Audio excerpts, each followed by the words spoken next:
quelques fondamentaux pour imiter Christ. Cinquième élément, dans le processus de la ressemblance à Christ, nous lisons au verset 15.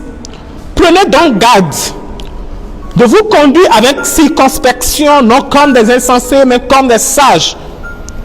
De racheter le temps car les jours sont mauvais. Non comme des insensés, mais comme des sages. Le cinquième élément pour arriver à la statue parfaite de Christ, c'est-à-dire dans le processus de la ressemblance à Christ, c'est rechercher la sagesse. Le premier niveau de la sagesse, c'est la crainte de Dieu. La Bible dit, le commencement de la sagesse, c'est la crainte de Dieu. Tu ne peux quand même pas être dépourvu de sagesse, c'est-à-dire insensé, et dire que tu es en train de ressembler à Christ. Jacques 1, le verset 5 nous dit ceci. Si quelqu'un manque de sagesse, qu'il la demande à Dieu.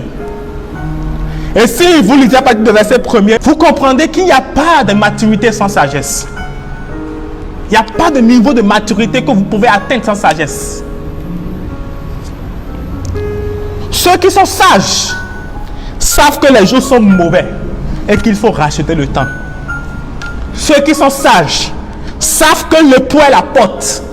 Ceux qui sont sages savent qu'il ne faut pas s'endormir et savent qu'il faut réserver l'huile. Mais les folles, les fous, eux ils s'endorment. Eux, ils n'achètent pas de l'huile en réserve. Et quand l'époux vient, ils vont chercher l'huile maintenant.